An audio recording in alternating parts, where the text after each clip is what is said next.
tell the listeners how this guest came about, actually, because it's a pretty cool story. Yeah, so I was going to do this walk across America. You were going to, or you did? Well, at the time, I thought I was going to do it. Oh, so this is before the walk. Way before, right? Oh, gotcha. We're probably a year plus before. Was this before you recruited my help? Yes. Oh, okay. Yeah. Man, I'm sitting there, and I lost all hope, honestly. And I, through my lawyer that helped me set up the nonprofit, met another lawyer to just kind of start a little merchandise company to maybe sell a few t-shirts, make a little money for the foundation. Well, he happened to be friends with Ben Higgins, and Ben really liked the idea. It was like, let's get on a call. And from that point forward, he helped promote, helped talk about it. Kind of was always an outlet for me. As everything ramped up and everything, when things got chaotic, he was always there to kind of talk to and lean on. Yeah, it's pretty interesting, actually, that Ben has been in the picture before me on this thing. Yeah. And I know that he's done a lot of helping with you. And I've even coordinated with you on some things that you've coordinated with Ben. Yeah. But this is going to be the first time I've ever talked to him. And for those of you that don't know, Ben Higgins was on season 11 of The Bachelorette. He was on season 20 of The Bachelor. And then there was a follow-up show with Ben and Lauren Happily Ever After. Yep. And that's where he garnered his fame. But I think one of the coolest things about him is his generous coffee company and how that's structured. I've never actually had the coffee, so I'm going to have to get a bag. So anyway, well, we'll talk to him today, and I want to pick his brain because he dealt with some addiction. And the reason why I want to pick his brain about this is because there are a lot of people that are in places of notoriety or fame, for that matter, that are dealing with these kinds of things. And there's a loneliness or a shame that's typically attached to that. And so I think there's a lot of people that could benefit from that, knowing that people like Ben has gone through that and possibly had gone through that during his career. So let's chat to him. Yeah. Across board. Because everybody thinks people like yourself and him are immune to everything. Well, I am immune to everything. Ben, on the other hand, I don't know. We'll see. Let's bring him in. Hey, let's go. Quite frankly, it's kind of unusual. It's quite Franklin. Got it. Quite Franklin. Reading your story and just knowing a little bit about you, there was a lot of your story that kind of resonated with me as a person, because I was like, not this amazing athlete in high school, believe it or not, given my other athletic endeavors, but I didn't even start from a high school football team. And so, you know, you had talked about when you were dealing with addiction and whatnot, about how it was not only a physical, but a mental addiction as well, because there was a bit of an identity crisis with you when you had injured your knee. Yeah. So that kind of resonated with me. Talk to me about that and about how your identity was wrapped up in your athleticism as a young high school guy. Kind of was always the tallest in the class through middle school. And so sports were just like my thing. Like, yeah, you know, you go back to like being a kid, but like, that's what I love to do. I love to play basketball. I love to play football. I love to swim. I love to be competitive.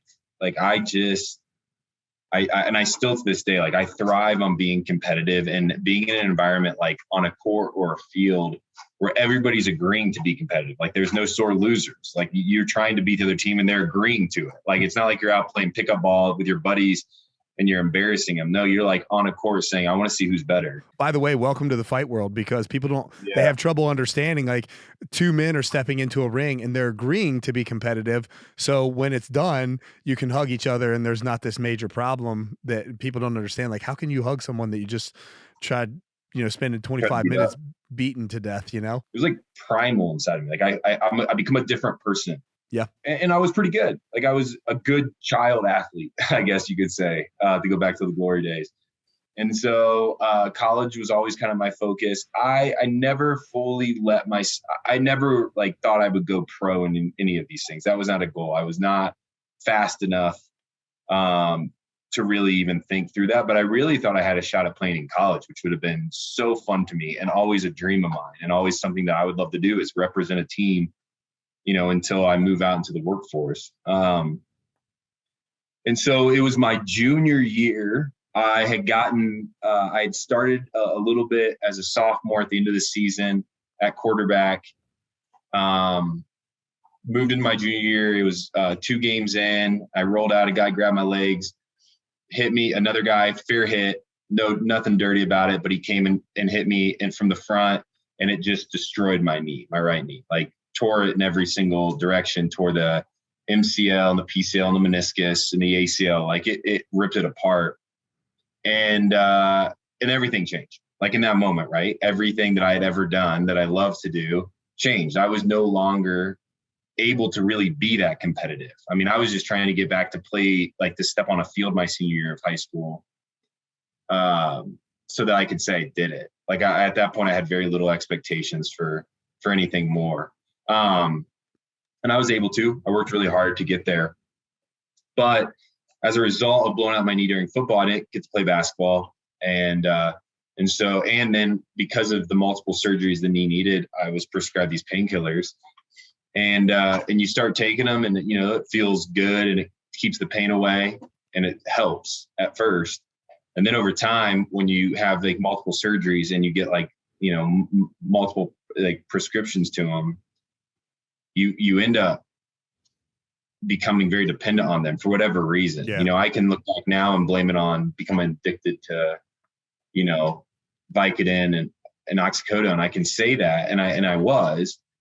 And I can blame it on but I also was using it as a numbing agent. Like I was sad. Like Yeah. I was torn apart. Like I lost my identity in a matter of a second. A lot of my friendships, right, were still playing sports, and I was going to cheer them on. I became a fan instead of a player, which is good. It's taught me a lot now on how to do that. And it humbled me, because then I walked the halls of high school, and at first everybody feels really bad for you. Like everybody's like, torn up. Over time, people kind of, Life moves on. Yeah. no longer the sob story of, oh, what Ben could have been. It's now, oh, Ben's not that. Like he's just another dude now trying to make it to college. Yeah. And but I was severely addicted at that point, kind of through my senior year. And then in college, it grew even, because it was readily accessible. It was no longer me trying to find it and steal it, me trying to find, go to people's houses and look for in the cabinets. Like, and I was doing that. It's not a season I'm proud of, but I remember doing it. Or also, in college, it's kind of everywhere, so you can find it, and that just made it a little easier for me. I would venture to say that most addictions are probably almost as much psychological or mental as they are physical anyway, in the sense that you have to come to terms with perhaps like not being the person that you thought you were, or whatever that you held of value is stripped away from you. And it can be anything from, I don't know, losing custody of a child to a surgery that takes you out of a sport, or anything in between. I would imagine Is usually in a time of searching for something. Yeah. I think that's the kind of the way to like universally summarize people when they're not at their healthiest. It's when they're just searching for something that they don't know where they can find it. And it usually comes in a season of pain or in a season of sorrow. And that's why like there's a soft spot too. Like I don't say that this, like we all have had pains in our lives, emotionally, physically. I would go as far as saying emotionally we've all had pains. It gives me a really soft spot for the people who are struggling with addiction, because I know it's not something that makes them the greatest versions of themselves. And I know it comes from a place of pain, and pain isn't a time to leave somebody isolated and alone. It's a time to kind of lean closer and lean in. And I had people do that to me. I didn't, I surprisingly, after I came out and kind of shared a lot of this, like there was only a few people in my life that even knew this was going on. Like I hid it really well. I didn't really open up, and it didn't really affect like my behavior, because my behavior was as a, high school student that had just lost his identity. And so everybody was just kind of expecting me to be sad or disconnected or sleep a lot. So I hid it really well. Yeah. So I didn't have a lot of people rally around me, but I didn't give them the opportunity. Let me ask you this. I know that you had kind of battled through that addiction, and that was not as much of an issue later on. When you hit The Bachelor, coming from a small town like you did, and now suddenly getting that bit of fame, did that social validation kind of hit that numbing agent once again that you talked about before? Yes. So initially when I was on the first show, The Bachelorette, it was more of a confusion. How in the world did I end up here? Like, what is this thing? that I'm doing, is this good, bad? What's it going to look like long term? What do I do with this? Then when I became the Bachelor, it all starts to become more of like I would say like a career more than it is like something you're not used to. You start to form a brand, and you have people coming around you as agents, and you have people coming around you as producers, and you have people coaching you and talking with you and showing you, and you're doing more one-on-one interviews instead of, just chaos. It's not chaos as much anymore because there's a plan. Yeah. There's a focus. And that's when it really started to get to my head. Afterwards, the comments and the praise and the criticism, they both really impacted me. Like I was very volatile in my emotional state because of the praise, but then the criticism, and then also into that, the loneliness, because there's really nobody else that knows that. There's only at that point 20 people in the world that had done what I had done. And a lot of those people had moved on and they're married, and the show's a forgotten thought in their mind.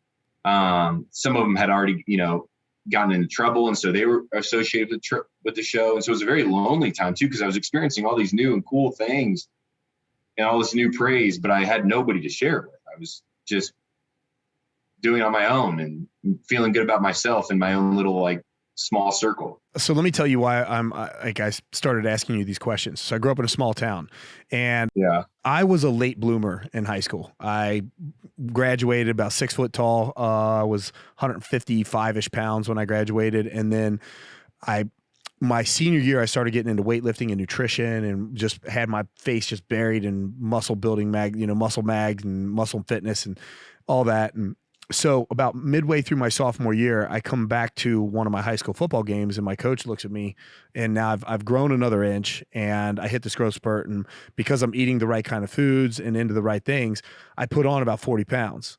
And so my coach looks at me and he's like, "You look like the guy who ate Rich Franklin. Like, why? I could have used you on the football field, right?"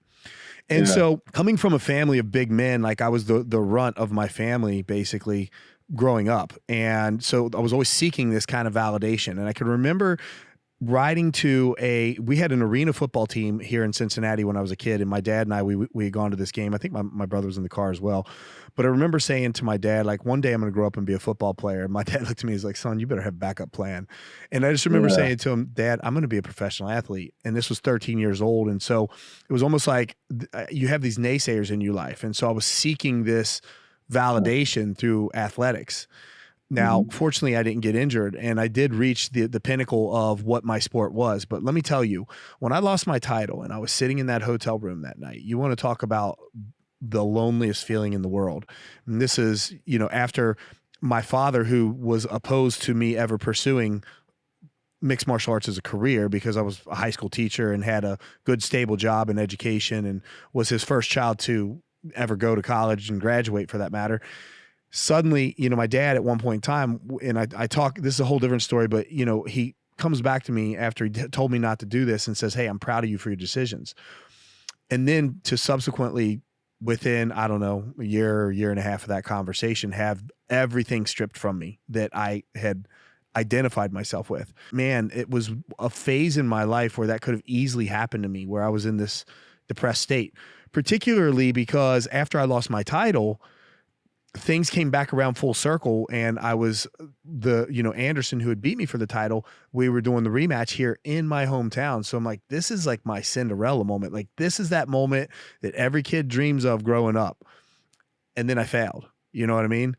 And so you want to talk about feeling alone in plain sight type of feeling, wow, In those times of loneliness, I'm sure you could point out things that you were doing in behavior or thought, or things that you're leaning on that weren't maybe consuming, but still not making you the best version of yourself, or not helping you become a better man, a better, better friend, a better son, whatever life looks like for those people that are in that.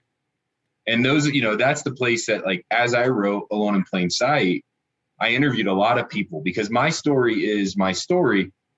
And I do believe it's special because it's my story, and I want to hold that dear. But my story is not complete when it comes to relating with everybody in the world. And so I interviewed a lot of people to hear their stories. And that was a theme, was everybody's gone through seasons of pain. What do you turn to when you're feeling lonely? Who do you turn to when you're feeling lonely? What kind of tools are you using to work with it and through it and learn from it so that it, when you come out on the other side, you're a better human. I think that's why I wrote the book. I just didn't want people to feel alone in those seasons of pain. And Rich, you spoke about it there. Like, you're at the pinnacle. Like, nobody in the world can question the fact that you reached your goals, your heights, like everything you dreamed of that you worked towards. And that's what I'm trying to tell people too, is those seasons are still lonely for those people, right? People look up to you and they're like, there's no way Rich Franklin has any problems, right? Oh, yeah. He loses a fight, he moves on and he goes off. But like, I'm not a Justin Bieber fan. But he has a song called Lonely that's out right now. It came out maybe last year. And if you listen to it, it's beautiful. Like, it talks about Justin Bieber. Wait a minute. Doesn't that kind of technically make you a fan? Yeah, maybe it does. Because you got this disclaimer at the beginning, like, I'm not a Justin Bieber fan, but there's this song and it's beautiful. Let me tell you about it. I'm like, well, then you're kind of a fan. Yeah. I am. I'm a fan in one song of his that I know of, and it's beautiful. But it talks about a kid who is super lonely and isolated and not knowing where to turn in the midst of all this success and fame and attention. Yeah, I want people to know that everybody out there, no matter what levels of success they've gotten to, like, they felt some pain too. And that's something I think every human should understand. And going back to what you said, like, if it's not a substance, it can be behaviors. And yeah, man, I mean, I was definitely engaged in a ton of destructive behaviors. Like, I built a wall around me emotionally. I would not open up to people. I completely buried myself in work, which that kind of addiction, if you want to call it that, is a lot easier to hide because people don't see that as a problem. Like, oh, well, he's just training, but you're training to avoid whatever pain in life or whatever, I mean, that was probably my complete defense mechanism there, but I pushed a lot of people away in my life, or I deprioritized a lot of people in my life at that point in time. And looking back at it now, I'm like, oh man, just the destructive behavior that was part of that life. And although it wasn't substance abuse, people wouldn't look at me and think like, oh, what an addict. But as you start talking about these behaviors, I'm like, well, how am I any different than anybody else, really? Yeah, you get caught in that tumble cycle, right? Like you can't claw yourself out and you get stuck in the same habitual pattern day in, day out, just following whatever your heart or mind is telling you to do in that dark time. It's and like I said earlier, I think it's searching for something. I found that in my faith, which is really important to me.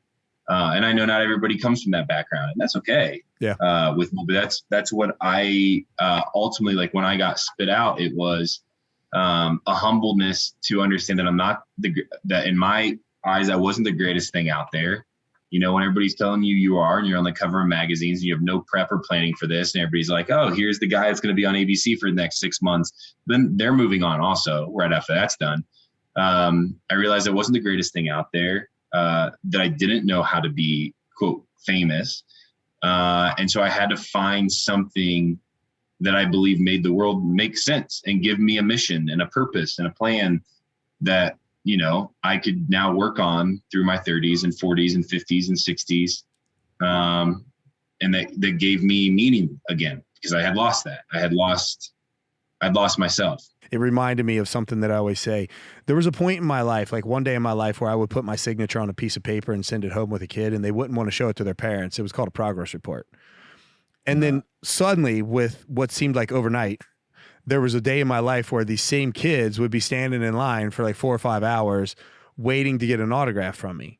And I would literally scratch my head and say, like, how does this happen? Like, particularly to somebody like me, because I'm just this kid who didn't even start for his high school football team, grew up in this small town on the southwest side of Ohio, southwest side of Cincinnati, southwest side of Ohio for that matter too, I guess. But, and it's that transition, which seems like overnight, is just crazy. For me, at least losing my title really helped me, I think, with I'll say ultimately helped me with my retirement, because you kind of experienced that same thing. Like, losing my title wasn't as big of a deal as retirement was, because at least I'm still capable of doing the very thing that I love, right? I may not be champion, but I'm still competing at a top level. Like not every a quarterback may win a Super Bowl one year, but they can continue playing in the NFL and they may never win another Super Bowl, but they're still playing the game they love every single day, for their career. And so by the time an athlete retires, you're at this very critical stage in your life, right? Like typically somewhere late 30s, early 40s, which is like where most men have a midlife crisis. You're getting tattoos that you probably shouldn't get, buying sports cars you can't afford, and dating chicks half your age. And fortunately for me, like I would say my father's death, losing my title, gave me the tools that I needed. I actually did a TED talk on like how to be a loser, but it gave me the tools that I needed to deal with retirement. Because you want to talk about an identity, like now I have 10 years competing at the very top level of an identity wrapped in this career that's suddenly just like, they're like, thank you for your service, but you're no longer needed. And you want to talk about just dropping off because you become in that manner irrelevant very quickly. Can I ask, where did that spit you out? I mean, in those weeks, months, years following, like how did you process that? When I retired, I didn't know what I wanted to do. I don't want to own a gym. Like I've never wanted to own a gym. And I was so sick of martial arts at the time, like training, because as the song goes, you trade your passion for glory.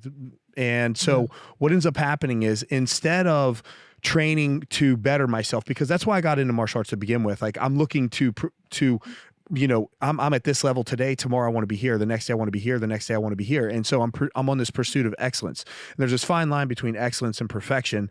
And I've probably at some points in my life been on that pursuit of excellence, but have been able to readjust and say, no. Excellence is what I'm really on the search for. But suddenly that changes from the pursuit of excellence and just embetterment of you as a person to, okay, I got to land this contract. If I do this, I'll get this title shot. I need to nail these sponsors, and everything becomes about that stuff. And so suddenly it becomes a business. And by the end of my career, I'm like, man, I hate this. Like I hate what this has become. It is not the reason why I got into this game to begin with. So when I was done, when I fought my last fight, I got knocked out, and I kind of knew that I was like mentally, I'm like, yeah, I'm probably done. It took me 2 years to actually officially retire, or about a year and a half or something. I can't remember.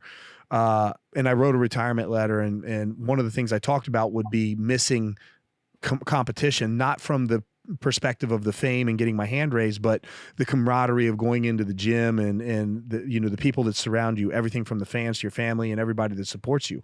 And so I didn't know what I wanted to do because I didn't want to own a gym. And I don't, if you own a gym, like you come into the gym every day and I'm like, I'm the big dog on campus. I just surround myself with the people that tell me how great I am every single day. Yeah. And that can kind of numb a little bit of the pain of you not having this career anymore because you're still famous on a micro level, so to speak. But I didn't want that. I didn't want to own a gym. So I actually opened an organic juice cafe out in California. Passionate about nutrition, have been my whole life. And about 1 year into running this business, I was like, man, food and beverage, like F&B, I want nothing to do with this, because being passionate about nutrition and running an F&B is completely two different things. And so I spent some time kind of thinking I was going to reinvent myself. But in the end, what ended up happening is I took some time out of the gym. I quit training completely. And then one day I go back in the gym and I'm kind of like, yeah, okay, fine. And then I go in the gym and I do some bag work and I start working on some technique, like, oh, my hands are lower, my footwork is a little off, or this timing. And I start cleaning up these things. And now my mindset has drifted back towards where it was when I started this entire journey. And I find myself starting to fall back in love with martial arts. And so it comes full circle, because what ended up happening was I got into this as a hobby to begin with. And then it became this career and my identity got wrapped into it. But the main reason why I started martial arts was so that I could defend myself if I ever got into a fight on the street. I wasn't a real big guy. And then it ended up being like, boom, well, I'm back full circle with that again, and now I'm back to the pursuit of excellence. And that's, when I think about how I started, that's what made me happy. That's what brought me joy. That was my bliss. And now that is still my bliss. And so it's weird. Like I'm at this stage of life now where I'm retired. And part of the reason why I like doing this podcast is because I like speaking to interesting people like you. I like giving my insight like I just gave. I like hearing your insight on things, talking about things like addiction that people are ashamed of speaking of, because this information is something that I can disseminate and it'll go to people that this will impact and help them in some sort of way. And really, like I was a trained teacher. I taught for 4 years. I retired from teaching, if you can call it retirement, when you're like 27 or however old I was, but only to come back full circle with this podcast. So it's like my entire life has come back full circle. I'm back teaching people again, training martial arts again for the passion of what I loved. And when I look at my life now, I'm like, my life is not that much different than it was when I was 20 years old. I may be a bit more financially secure, but I live like I don't know where my next dollar is coming from anyway. So not much has changed. It's crazy. I mean, I think that's probably my story too. Like all this craziness happened. I did it. I know I did the show, and I know I went through that season through college and high school, searching for something. And I think what that was having meaning and being able to tell a good life story. And now I sit in a place where I feel like I'm on the other side of a lot of those things now. But I'm right back to what I've, even as a kid loved doing. I'm out there competing in a different way. I compete on a golf course. Yeah. My knee doesn't hold up for much more than that now, but I compete on a golf course, and I compete with my buddies on like random like game nights. And that's fun for me. I get into it. It's cool. But what I really like lean into is, now trying to be the best husband I can be. Yep. Trying to be the best friend I can be, the son I can be. And then figuring out how my life can have meaning and a story that isn't so focused on myself. Because what I learned when I was the bachelor was it is lonely. And one of my buddies gave me the best advice. He said it in one quick word. He goes, what if this whole thing was never meant to be about you? What if it's meant to be about something greater than you? Let me just say, I'll back up and say this, by the way. Faith is a major pillar for me. I've gone through like periods of where I'll call it periods of depression, where you're depressed about things. And then I feel guilty about being depressed because of like who I am, right? Like what I've done, the Lord has blessed me with athletic talent that I didn't have in high school. And there's no way that I could have achieved what I did being the kind of athlete I was in high school without being on a directed path. I believe that wholeheartedly. And so then when I go through times of depression in my life, then I feel guilty about it on top of it, right? Because I'm like, I'm a man who's been given so much in life, and now like I'm going to sit here and be depressed about whatever it is I'm depressed about. For what reason? I've traveled all over the world, all over Southeast Asia, and I've seen poverty that's not like, I was poor growing up by American standards. I was very poor. But that's nothing compared to the poverty I've seen in a country like Myanmar, for example. So I almost feel guilty even saying that. Like I've, even when I was in times of scarcity, there you go, drought, whatever. Even in those times, like I've still had so much more than other people, and so then you start feeling guilty on top of it for feeling depressed, and that makes it even more difficult. We can't we can't quantify pain. We can't quantify the human experience. But you look back on the kings of old, and they were given everything, and they messed up, all of them at some point. They were alone and sad. Their stories, very few of those stories start and die in a place of peace and prosperity, just because they were who they were. Like those times get hard too, and that that was my point to the Beavers and to you, Rich. Like, I want the person that's right now that's sitting at a desk, typing away in an office, feeling, what in the world am I doing? Nothing's meaning anything. I'm a robot to my workplace. I want them to know that like their human experience is similar to every human experience, that they're not alone in that pain, that no matter what heights you've reached or what you think is out there, that the grass is somehow greener outside of that office, which it may be. Maybe that is a time for you to take a risk and step out. Like, I'm not saying that's not the thing, but I just don't want you to feel alone in that path forward. And I don't want you to feel like there's people out there who fully get it and that everything's been easy and that everything's good all the time. Because this is not true. It's not who we are. Well, I think when you think about everything being easy and everything being good all the time, I think a perfect example of that is Solomon in the Bible, David's son. He was probably the wealthiest king ever to rule on the planet. And that guy, man, when you read Gonna figure it Ecclesiastes, out. like yeah, it was tough. Like he was like everything's worthless. Nothing means anything, and that's the conclusion he arrived at. But I mean, this man had anything he could possibly wish for. Like nothing was withheld from him, and so that's the reality of it. Ben, when you talk about helping people, so one of the things I want to give you a plug because Yep. I really really like the concept of your coffee company, man. So Hmm. talk about your coffee Thanks, brother. company. Yeah. So when I was 15, I went to Central America for the first time, saw the poverty that you were talking about, lack of clean water, lack of education, transportation, healthcare, food, jobs, like lack of everything that we consider necessities, right? That exists for most people in this world. And so we saw that at 15, it broke me. So my buddies and I started an organization called Humanity and Hope United. That was when I was 20 years old.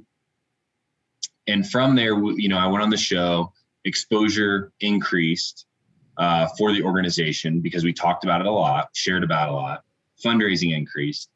And then at that point, we said, okay, what can we do to build a sustainable fundraising channel to this nonprofit and to other nonprofits that I'm a part of, like Project Hope, which I'm able to sit on the board of for the last year and a half, which is a large nonprofit based out of Washington, D.C. that does more work alongside the government for healthcare needs around the world. But so we said, hey, how can we build a sustainable fundraising model? Well, we came up with the idea that we could start a for-profit company. We call ourselves For Purpose because it makes the most sense. Right in the bylaws and operation agreement that 100% of the profits had to be donated to nonprofits. Smart people out there will say, okay, well, that's cool, but what does profits mean to you? And that's about 10 to 12% of revenue is able to be donated to these nonprofits after we pay salaries and employees and cost of goods. I don't make a dollar off of it. It costs me money still to run it, but I do run it alongside of one of my buddies. We have a great team of people. So we sell coffee online at generouscoffee.com. And then all the profits are donated to these nonprofits to help them create their stories that they're working hard to do. We have apparel and mugs and, tumblers and some jewelry that's made around the world by hand for people. But mostly we're known for our coffee, specialty grade coffee.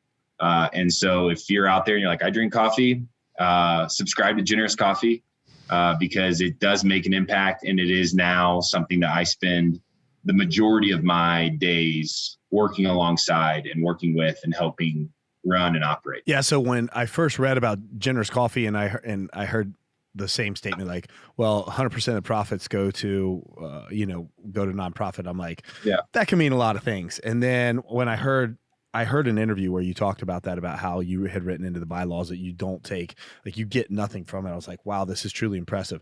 So I'm going to take this moment actually right now to brag on Cody for a second, because, you met Cody when he was walking across the country and he had come to me for the help to walk across the country. And he had a sponsorship from a hotel for several nights, but that obviously ran out before he finished the walk. So on the back end of his walk, like the last 90 days, he's funding this with his money, personal money. And then there's some money in the organization. And the whole thing for him was like, I want to impact as many people as possible with this trip. And that impact, initially when he and I talked about the walk, it was like, well, how fast do you think we can do this? And we were kind of like mathematically calculating the number of miles in a day. And then as it went on, he's like, look, he started doing, different events in cities and making an impact and stopping at hospitals and speaking to kids. But in the last like 90 days of his trip, I don't know, he can give you better details probably than me. He didn't have any hotel nights. And he's like, well, I don't want to stay in a hotel because it just costs money. And if it costs money to stay in a hotel, that's money that comes out of the organization that could otherwise go to a family in need, because all this was, helping families that suffer from cancer. And so this guy slept in his car out of those 90 days, like, I don't know, 88 of them, you can clarify, whatever, eating out of his trunk and doing everything he can to save money so that he can impact more people. I'm like, that's just, that's incredible. Yeah, it's that kind of heart, man. That's really important. So I'm gonna stop bragging on Cody there. I'll let him fill in whatever details I messed up on that story. I took a page out of Ben's book. Did you? Yeah. Is that where you got the idea from, Ben? Yeah, of course. You I don't guys, sleep in my car, buddy. I don't know. That's tough. You know, y'all were mentioning poverty around the world, and I Yeah. just gotta say, you brought up the walk. One of the saddest things that I saw as I walked across America was taxes not being distributed to the smaller communities.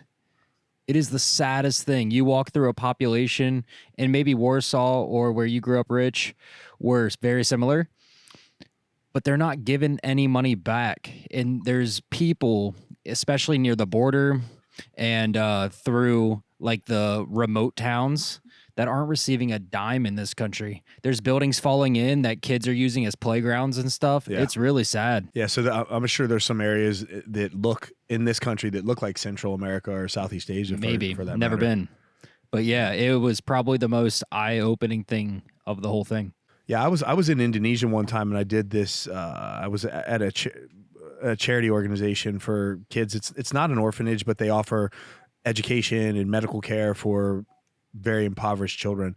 And the playground for these kids was a trash dump next door to the building. Like that's what they crazy. played on. And the worst part about that is that when you're in an area like that, it's, you know, when you think about trash, like there's hypodermic needles and all these kinds of things that can be found in the trash. These kids just walking on these trash piles like it's no big deal.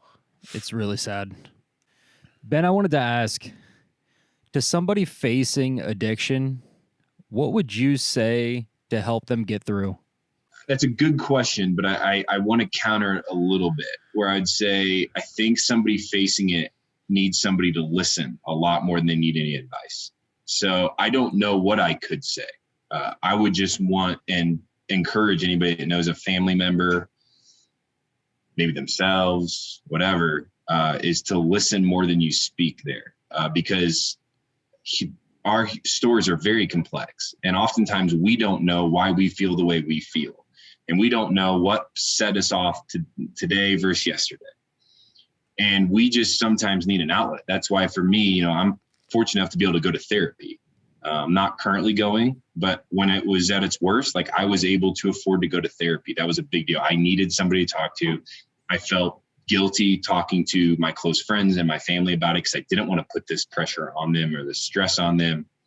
And I didn't know if I even wanted them to know. And so that was an unbiased source. Now, if you aren't lucky enough to be able to do that, what I've done post that and what I learned through therapy was to call upon a few people in your life and ask them to be your confidants, ask them to be the people that you lean on when you're feeling at your best and when you're feeling at your worst. You're asking them to mourn with you when mourning's necessary and celebrate with you when there's joys that are happening. Which is a scary thing altogether. Yeah, it's very scary to ask somebody to be that. Now, I take it as a huge compliment. If somebody were to call me and say, hey, can you be this for me? I'd take it as a trustworthy source that I'd say, I'm doing something right because they believe I can be that for them. Sure. But it is a very vulnerable moment. The only thing, and I've said it 100 times, it's nothing super wise here. The only thing I would say to somebody struggling with it would be that you're just not alone. That you're not alone. I don't want to diminish where you're at, but you're not running this race solo. There's other people out there doing it. You're not crazy for being in it. You're not a bad human for getting stuck in this cycle. You might have made some really bad decisions. You might feel pretty terrible about yourself, and maybe you should. But you also need to know there's another side. Like there's redemption. There is reconciliation. There's resurrection. Like, I mean, that's what my whole life is based on, the idea that we can, like, that there's resurrection that exists, and that resurrection comes from a place of love and care. And so for somebody in it feeling like they're at the worst, that they're walking through their darkest, driest valley, I just want to say, hey, keep going, because I believe there is a better story on the other end of this. But while you're in it, you're not alone. What do you do, like the things that give you joy in life now, Ben? I'm assuming that you're not struggling with addiction anymore. I mean, No. I know that we you talk about like once an addict, always an addict type of mentality, but that's not something that you struggle with now. Like, what is it? What are the things in life right now that give you purpose and joy? I know you kind of mentioned like being a good husband. Yeah, I'll set it to like very easy, like, right. I want to be a good husband. Like I desire to be that for my wife. I desire to be a good friend and a good son. How did you guys meet? You and Jessica? I messaged her online on Instagram. Oh, really? You slid You into just her slid in her DMs? DM just like that. I did, and she responded. What? Hold on. What did you say? Write this down, Cody. I said, "Hey, if you're single and you're ever in Denver, I would love to take you out. If you're not single and you don't come to Denver, just take this as a compliment." To which she responded, I am single. I've never been to Denver, but I think she said something along the lines of, "But I'll let you take me out if I'm ever there," or something. And then I was like, "All right, we're in." And then we started like messaging back and forth. And a couple weeks later, she came to Denver. We've been together ever since. how'd you come across her IG page? It's the wildest story. So I was in Nashville, Tennessee for a fundraiser, staying, if you've ever been to Nashville, downtown, there's a big Hilton hotel. Yeah, I go to Nashville all the time. I've done several fundraisers there. I was a waiter at a fundraiser. Story for another time, but really, really fun experience. Yeah, no, it's great. And it's where the fundraiser put me up. And I was checking in, and there's a sports team. I think they was playing the Predators next door, checking in, and people were taking pictures with them. And back then on Instagram, I can't find it anymore. It might still exist. But back then you could go to like your location, like, and people would tag like the Hilton Nashville, and you could see what pictures had been posted from there. And I was like, I don't know what sports team that it was, but I was in my room like bored. And so I like clicked on the location to see what sports team was there. And she just happened to be next door at Bridgestone Arena at a game, or at one of the hockey games. And so I went, I saw it, and I was like, that girl's beautiful. And so I clicked on it, and I was looking at the picture, and then I was like, well, this is kind of creepy. And so I just screenshotted it. Not kind of creepy. It Less is creepy. How maniacal this plan is makes it way less creepy. Keep going. Yeah. Yeah. And so I screenshot it, and like, that was probably in November of that year, my phone ran out of storage space. And so I was deleting old pictures, and I came across that picture. And for whatever reason, I thought, okay, I sat on this for how many months? It's now my time to message her. And so I did. Well, let me ask you this. Hold on. Like, let's pause there. We'll get back to that. Did you like creep through her Instagram the entire time to see what kind of person she was and everything? Like, I mean, at first, that like night I did. And I think like, and then I kind of like forgot. Like it wasn't like, I kind of like had talked myself out of it. Cause I was like, this is just weird, and I don't know how to do this. And I had some buddies that had done this, like had messaged like DMs before. And I was like, I don't know. It doesn't really feel like a thing I want to do. So I just kind of like moved on. And then in November, I was like, no, it's now, I don't need to move on any longer. This is hilarious. So I have friends that'll ask me all the time, like, do you have girls that slide in your DM? Or I'm like, no, I like 99.9% of my followers are dudes. Like, yeah, Justin Bieber might have a different problem, but yeah. If we combined our followings, I'm 95% women. And so if we combined them, we'd have a stellar media platform. Yeah. Well, but your following is a little bit bigger than mine. So, there's kind of an irony to this story in the sense that you're like, at one time, the most sought after bachelor in all of the United States, only to resort to sliding in the DM of the girl that you married. I didn't date. I'm not a big go out guy. Yeah. Like, I don't enjoy. Yeah, I don't enjoy that. And so, a lot of my buddies from Indiana who moved out to Denver with me were married or in serious relationships. And so most of my social life existed with like going to their house for dinner and like, having drinks on the porch or playing a game or whatever. Like it didn't like really, it wasn't a focus of mine. And I had just gotten out of this experience where I was like kind of confused and still asking the question, what was all this for? Yeah. But I just didn't date. Like I wasn't good at it. I didn't enjoy it. I get really nervous for dates. And so I just stopped dating for a period of time. And really I did that. Like I'm sure I went on a few, but I really just didn't do it until, my wife came along. And so it's sweet of you to say, Rich, that like that point, I never felt that way. But mostly because I didn't want to. Like, I don't know what good that would lead me down. Like, I know myself well enough. It's like, if I let that get to my head, if I was going out to the bars, if I was just going out in public to like get the attention, that would be super fun, I think, back in the day. but I just don't know if that would have made me a good dude. Like, I think I would have made some terrible decisions. Yeah, it would have led you down the wrong path. Like even mentally, you end up becoming a person that you don't want to become from something like that. Yeah. You're seeking attention. You're looking for. I mean, I remember there was a time, man, where right after the show, I was like sitting in a restaurant and nobody had said anything to me yet. Like nobody had been like, "Can we get a picture?" or whatever. And I was like looking around, like, "Where's everybody at? Like, what's going on?" And like, come on. I mean, who wants to hang out with that guy? Like, that guy's not cool. That guy's not fun. That guy's not like human. He's weird. His ego's too big. He's a narcissist. And so I had to check myself. And granted, my friends, like, I don't even know if they ever watched the show. Like, I've never really talked to them about it, but like, you know, they had no interest in that. They were all dating or married. Like they weren't going out with me. They didn't find it fun. So it just never became a thing for me. I had, I don't think my social media numbers reflect, I guess, my fame because, you know, I competed at a time in MMA here in the US when like it was building, right? Like I was kind of like, to liken it to something would be like the Arnold Schwarzenegger era of bodybuilding. Right. Like that's when people became like, oh, what is this bodybuilding thing? This is crazy. And so, you know, when I was competing, like when I had a fight coming up, like my name was the only name you heard. Now there's so many fights going on so much, you know, it's like I work for one championship. We're coming to the US here in August. You know, you got the UFC, you got Bellator, you got PFL, you got all these different organizations, and there's so much noise now that it's difficult to rise.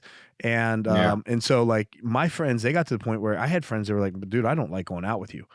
And it just like I get surrounded by guys all night long. They're like, hey man, can I get a photo? Can I get a photo? And so, but I never like I never.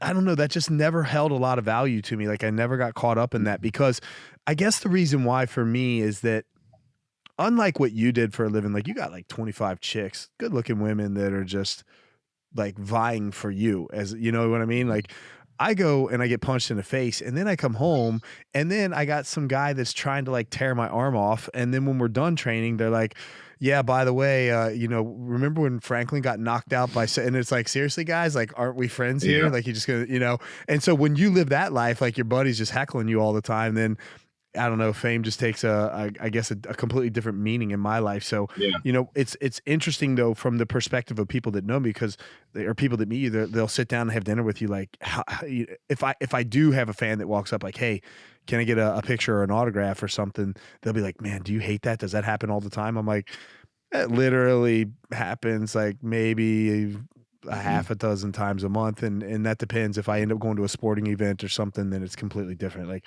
I don't go traipsing around UFC fights so that people recognize me, like, oh, I need to take some pictures to make myself feel better. Yeah, it didn't do much for me, not much good, I guess. So it just never became a thing because I didn't see how I was benefiting from it.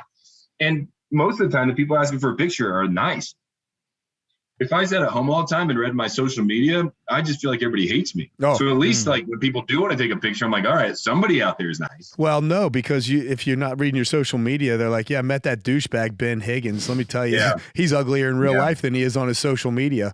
That's been said. I'm sure if you look back through two pictures, that you're going to find something similar to that. Oh yeah, no, you had made a comment about when you were talking about writing your book about dealing with addiction and how there was like some hater comments where most people were supportive, like that's awesome you're talking about this, and other people are like, you're just doing this to get attention or whatever. That's just the natural law.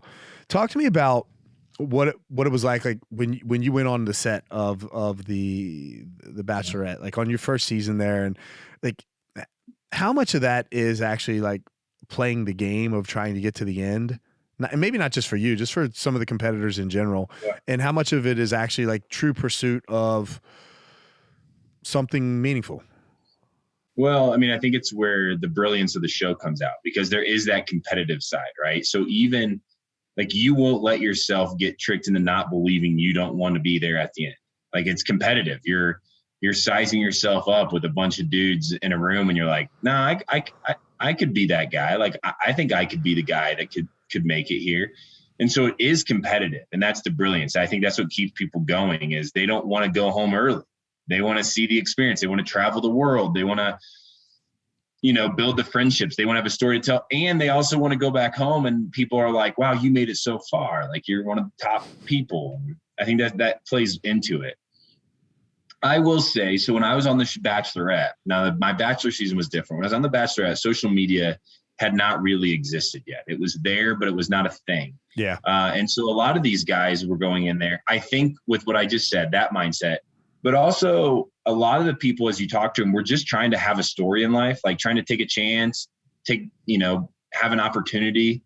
Some may call it like opportunistic, and maybe at some level it is like you're trying to take advantage of what's being offered in front of you, not really thinking twice about the repercussions of it. At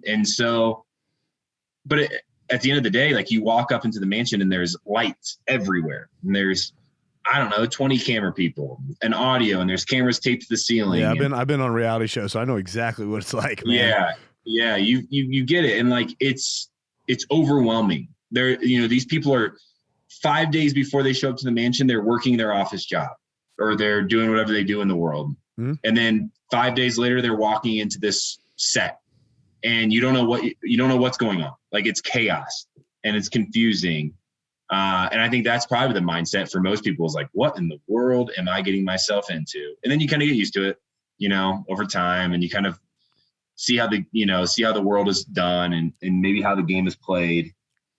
But I think for some, like some of my best buddies in that house were really there because they thought their wife was in that room. Like they thought that they were there to pursue, at the time it was Caitlin was my bachelorette. Like they were there thinking like, this is my wife. And I don't know if Caitlin and I ever got there. I think we were really good friends. We were really good friends who got along. But I think some of those dudes really thought, no, this is me at the end. How much time, like start to finish on that show? Like if you had to total up the hours, for example, like how much time do you actually get to spend with her? Oh, geez. Is it significant or? At the end it is. The first couple of weeks, I'd say it's kind of broken up into sections. So fans of the show will know this like lingo, but the first up until hometowns, which is where the league goes home to meet the families. Yeah. That's halfway through filming. And so like 7 episodes have been filmed in a short period of time. And then hometowns hits and you're down now at that point to 3 people after that week.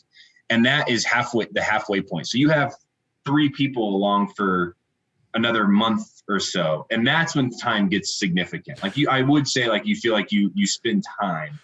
But the first couple of weeks, no. Yeah, up to hometowns. If you had to like total up how many hours you got to spend with Caitlin, like what if you had to guess? Alone? Yeah. Maybe 8, like a couple group dates. So you get like a 30-minute conversation, one-on-one, it's into that. And then maybe one-on-one up into that point, which means that you have all day together, but it's really not all day because there's like transportation and shifting and moving. And I'd say it's like, altogether probably 8 hours together. That's crazy, man. And then focused time, like you are focused and you are having like good conversations. You're asking important questions that you feel like matter to your relationship, but it's not a lot. Yeah. And then okay. So then flip-flopping that when you were the Bachelor, yeah. By the time that you selected Lauren on that, like how much time did you get to spend with her up to the midpoint of the season? Lot. I mean, because I'd say like more hours, like a lot of hours. I mean, you're at that point, you're spending all day. If I had to guess, like if I had to put a number on it, like 48 hours. Because here's what I say. Like I kind of liken the first episode or two to the speed dating in essence. Yeah.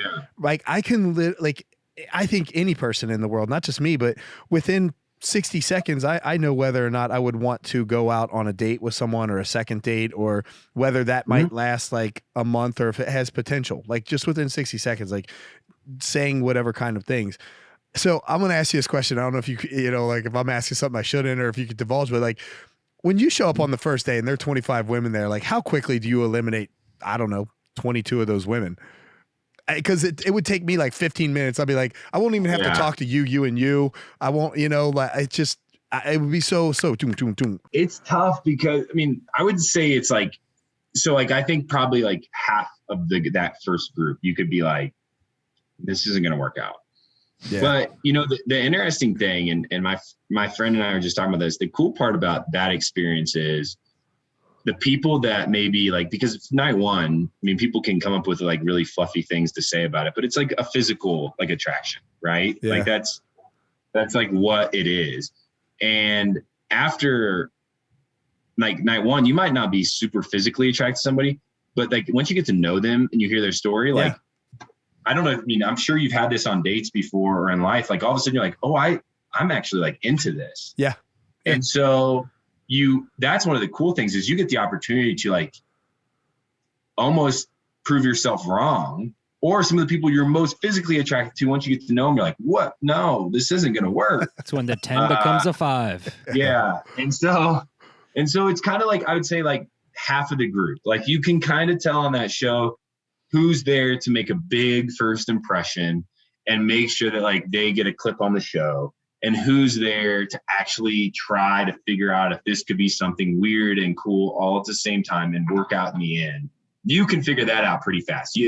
Most people can read through. It just seems to me like, for example, there's always that one character on the show that makes it to like the semifinals that's full of drama, and everybody knows but the Bachelor or the Bachelorette. And I'm like, come on, this has to be calculated. Like there's no way that you can go that long with this person who's like stabbing everybody in the back, talking trash about you, and you're like, but she's just the best thing ever. I'm like, It's also, you've been on a show, right? It's an environment where it is controlled, and so you have producers that see the whole world, see the conversations going on in this room and this room. When you're a lead, you don't know what's happening in the room behind you. You don't know what's being said.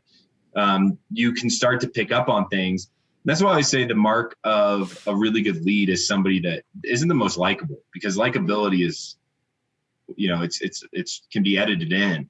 It's somebody that handles controversy well and chaos really well, and also chooses really well, because the show never told me you have to keep this person, you have to do this. Like they can't legally. It's not a game show, it's a dating show. So like they get in big trouble if somebody was like, no, they told me exactly what to do all the time, and that's how I ended up being there at the end. That's not right. They can't do that. yeah.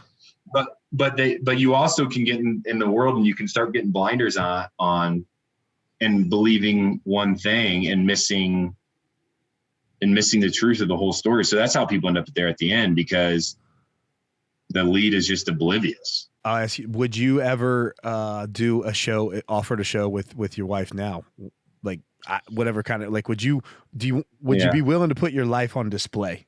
So my wife now is the purest, sweetest soul I know. I would be nervous about having a camera in front of her. I don't think Jessica and I have talked about my time on the show more than 5 times. She's never seen it. She has no interest in it. Good for her. That's awesome.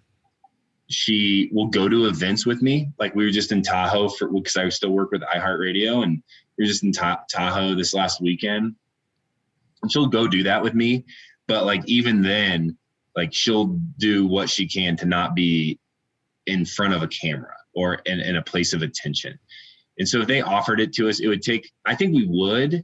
I think it would just be like a really funny comedy, because I think it would just be really awkward for her, because it's just not who she is. She doesn't desire that world.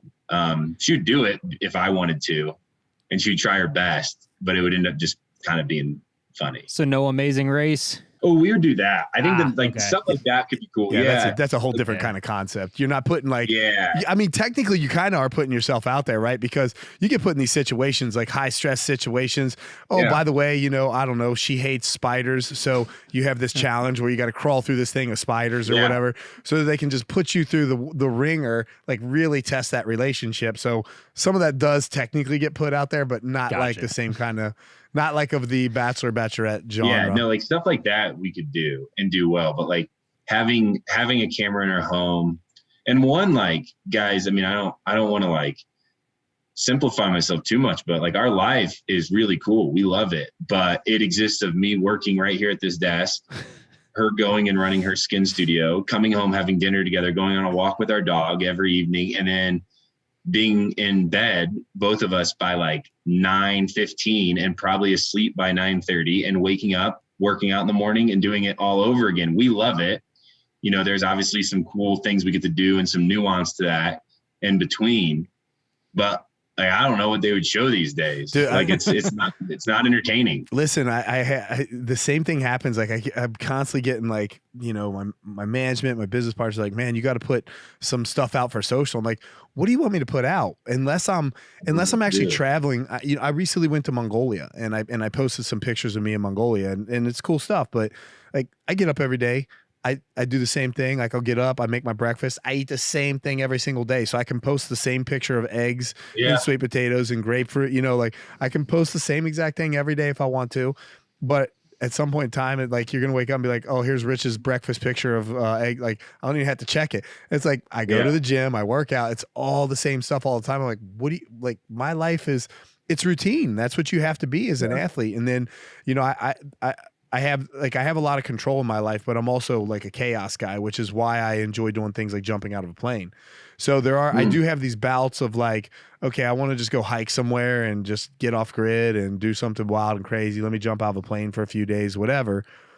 But 90% of the time, 95, I'm control. And then that other 5% is chaos. And when I go chaos, I go extreme on the chaos, hence my career, I guess. But yeah, like and during the times of chaos, I don't exactly want to pick up my phone and videotape it. Right? You know, I tell people this all the time. Like, I'm too busy doing the cool crap that other people are posting about doing. Yeah. Like I don't need affirmation. I'm doing this because I want to do it, not because it's going to make a cool story. We live in a society now where people are afraid of not having their cameras on them because they may actually miss a moment. Like, oh no, I got to film this, even if they don't plan on posting it, which in this generation of people, they post pretty much everything. But even if you just wanted it for yourself, it strips you from actually being in that moment at that time. Right.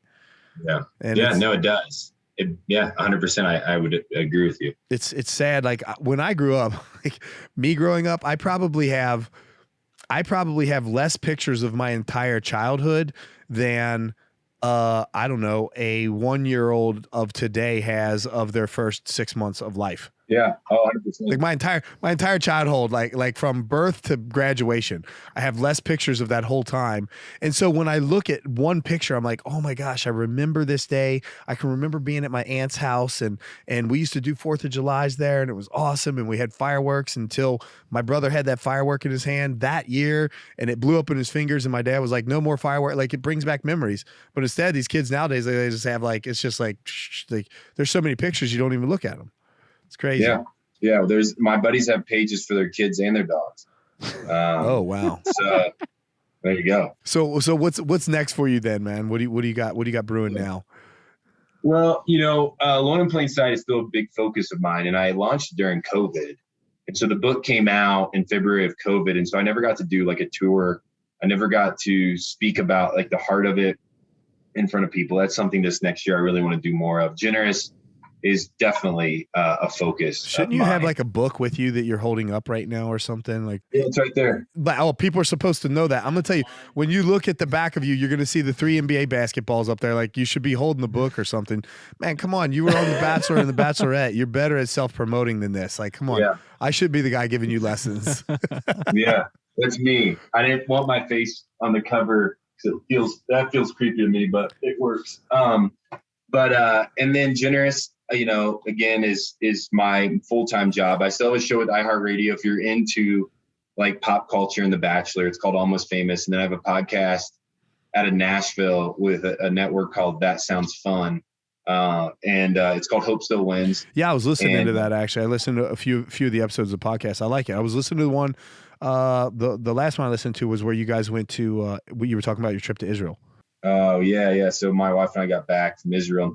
That's just a great show. So it interviews people. We took a break for the summer, put out the 50 episodes and kind of paused for the summer. We're going to get back to that. That's what I hope my life turns into, is just telling stories and being a part of other stories and hearing stories. And so that's what the next year looks like, is how can I move all this stuff, because none of it has to necessarily go away, but how do I move all this stuff into being a narrator and a listener and a gatherer of people? And if I can do that for a living, I'm thrilled. Well, Ben, listen, I appreciate the conversation with you today. This was good stuff. And Hey, I appreciate you all. Thanks for having me. And yeah, it's been great talking to you guys. I appreciate that, man. You want to know the biggest difference between you and I, Rich? I'm going to guess about 30 pounds. Yeah, that could be it. The muscle size, yes. But you got to where you're at because of blood, sweat, and tears. I got to where I was at because of an application online. And I just fell into it. But yeah, we can still sit here today and have some stuff in common. And I think that's pretty cool. You know what? It's funny because I actually listened to an interview where you talked about that. But let me tell you. So it's all about perspective. When I was given my Hall of Fame award, it was the first time in my life where I didn't have to actually bleed or sweat for that award. You know, that was given to me based on the previous accomplishments that I had in my life. And so this feeling of just being given something for not technically earning it, like you just filled out an application online, that's kind of how I felt when I earned my Hall of Fame award, having been conditioned to literally bleed and sweat for every other, belt or victory that I ever earned in my life. So I know exactly how you feel, man. So we still have similarities. Yeah, we have a lot in common, man. Good Midwesterners, trying to figure it all out. Exactly. I'll tell you what, man, it's getting late in life for me and I'm still trying to figure it out. So I'll let you know when I get there. Please do. Yeah. Pleasure talking with you, man. Perfect, man. Well, hey, great talk to you both. Cody, stay well, buddy. Thanks for coming on, brother. Serious. Quite Franklin is providing this podcast as a public service, but it is neither a legal interpretation nor legal advice, nor a statement of Quite Franklin policy. Reference to any specific product or entity does not constitute an endorsement or recommendation of that product or entity by Rich Franklin or Quite Franklin. The views expressed by guests on the podcast are their own, and their appearance on the program does not imply an endorsement of them or any entity they represent. Views and opinions expressed by Quite Franklin employees or representatives are the views and opinions of the persons expressing them, and do not necessarily reflect the views or opinions of Quite Franklin or any of its officials or principals. Nothing heard on this podcast at any time is medical advice or is intended as medical advice. The listener must always consult his or her personal physician or other qualified medical professional regarding any questions of a medical nature. If you have any questions about this disclaimer, please contact our general counsel.